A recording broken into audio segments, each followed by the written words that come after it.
ناظرین کرام، السلام علیکم ورحمۃ اللہ وبرکاتہ۔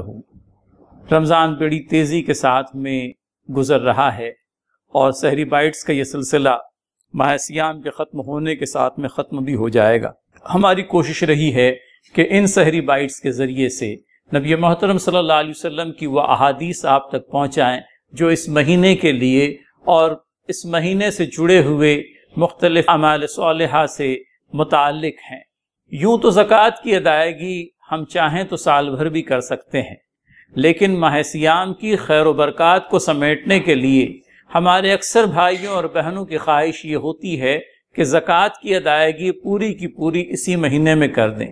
یہ اپنے آپ میں ہے تو ایک مستحسن اقدام، لیکن کبھی ضرورتیں پیش آتی ہے آنے والے وقتوں میں بھی، اور یہ بھی دیکھا گیا ہے کہ زکوٰۃ اگر باضابطہ انداز میں تقسیم نہ کی گئی تو بسا اوقات ایسے لوگوں کی نظر ہو جاتی ہے جو زکوٰۃ کے مستحق بھی نہیں ہوتے۔ زکوٰۃ کے سلسلے میں 2 احادیث انتباہ کے طور پر اور بقیہ چند احادیث خوشخبری، بشارت اور اللہ تعالیٰ کے نبی صلی اللہ علیہ وسلم کی طرف سے جو خوشائند پیشگوئی ہم لوگوں کو ملی ہے اس کے سلسلے میں۔ اول تو انتباہ والی 2 احادیث حضرت عائشہ رضی اللہ تعالی عنہا سے روایت ہے، نبی محترم صلی اللہ علیہ وسلم نے فرمایا کہ جس مال کے اندر میں صدقہ کی ملاوٹ ہوتی ہے، جس مال میں سے صدقہ ادا نہیں کیا جاتا، اس مال کے تعلق سے نبی محترم صلی اللہ علیہ وسلم نے فرمایا کہ وہ صدقہ جو مال کے اندر میں ملا ہوا ہے، ادا نہیں کیا گیا، وہ اس مال کو بالآخر تباہ کر کے چھوڑ دیتا ہے۔ ہمیں اپنا مال بڑا عزیز ہوتا ہے، کیا ہم یہ چاہتے ہیں کہ ہمارا مال تباہ ہو جائے؟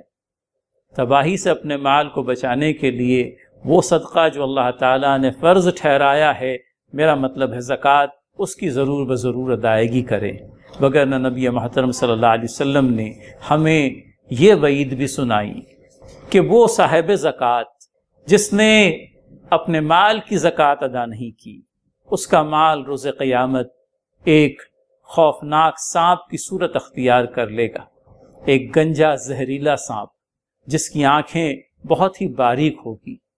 وہ اس شخص کے جس نے زکوٰۃ ادا کرنے میں کوتاہی کی ہے اس کے گلے کا طوق بن جائے گا۔ وہ اس کے دونوں جبڑوں کو پکڑے گا اور اسے کہے گا کہ میں تیرا مال ہوں، میں تیرا خزانہ ہوں۔ حضرات محترم، خواتین، میں آپ سبھی سے اس بات کا التماس کرتا ہوں کہ یہ ایک ایسا فریضہ ہے جس کی ادائیگی تو بہرحال کم و بیش ہوتی ہے، لیکن چونکہ اپنے آپ میں ایک فرض عبادت ہے، لہٰذا بغیر کسی حساب کتاب کے ایٹ رینڈم کچھ زکوٰۃ ادا کر دینا یہ زکوٰۃ کی ادائیگی کے منافی ہوگا۔ حضرت ابوبکر صدیق رضی اللہ تعالیٰ عنہ کا وہ اسوہ ہم لوگوں کو ملتا ہے۔ منکرین زکوٰۃ نے جب زکوٰۃ روکنا چاہی، حضرت صدیق اکبر رضی اللہ تعالیٰ عنہ نے یہ بات کہی تھی کہ اگر وہ اونٹ کو باندھنے کی ایک رسی بھی بچا کر کے رکھیں گے تو میں ان کے خلاف باقاعدہ اعلان جہاد کروں گا۔ تو زکوٰۃ کی ادائیگی 2 طرفہ اغراض کی تکمیل کے لیے ضروری ہے۔ ایک تو یہ وہ فریضہ ہے جس کی ادائیگی ہم پر فرض ہے۔ فرائض اسلام کے اندر میں نماز کے بعد میں زکوٰۃ کا تذکرہ آتا ہے، اور ہر صاحب زکوٰۃ کو اپنے مال کی زکوٰۃ نکالنی چاہیے۔ پھر یہ زکوٰۃ ہمارے معاشی نظام کو مستحکم کرنے کا باعث بنتی ہے۔ آج اللہ تعالیٰ کے فضل سے مختلف ادارے اس بات کی کوشش کر رہے ہیں کہ زکوٰۃ کو اجتماعی طور پر جمع کیا جائے اور امت مسلمہ کے جو اجتماعی ضرورتیں ہیں ان کو ادائیگی کے لیے زکوٰۃ کی رقومات کا استعمال کیا جائے۔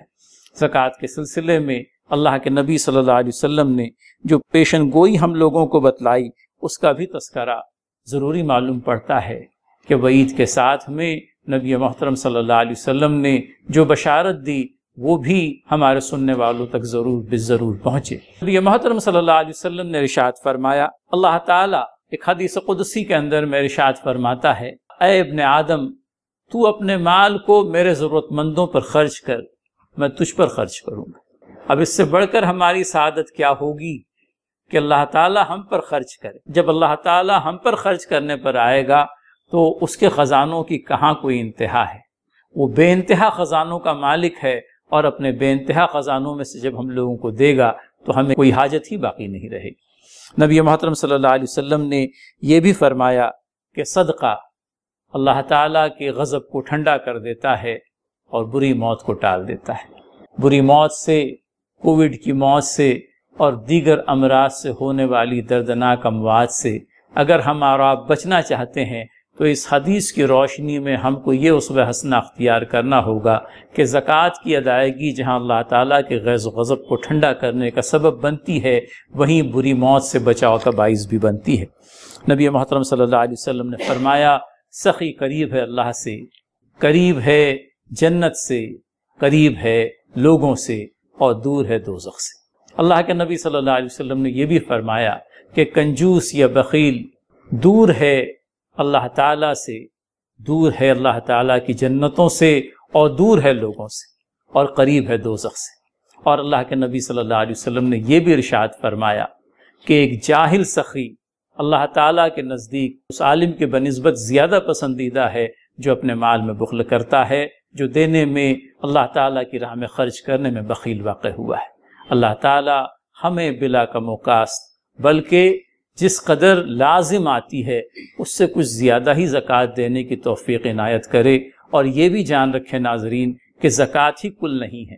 زکوٰۃ تو وہ فرض ہے جو منیمم ریکوائرمنٹ ہے۔ امت کے مصالح خاصے کچھ پھیلے ہوئے ہیں، تقاضے بہت زیادہ بڑے ہوئے ہیں، لہٰذا زکوٰۃ کے علاوہ عام صدقات کرنے کی تلقین بھی نبی محترم صلی اللہ علیہ وسلم نے دی۔ زکوٰۃ کے جو آداب ہیں ان کے ضمن میں انشاءاللہ ایک مرتبہ پھر آپ سے روبرو ہونے کا موقع ہوگا۔ فی الوقت اجازت دیں۔ السلام علیکم ورحمۃ اللہ وبرکاتہ۔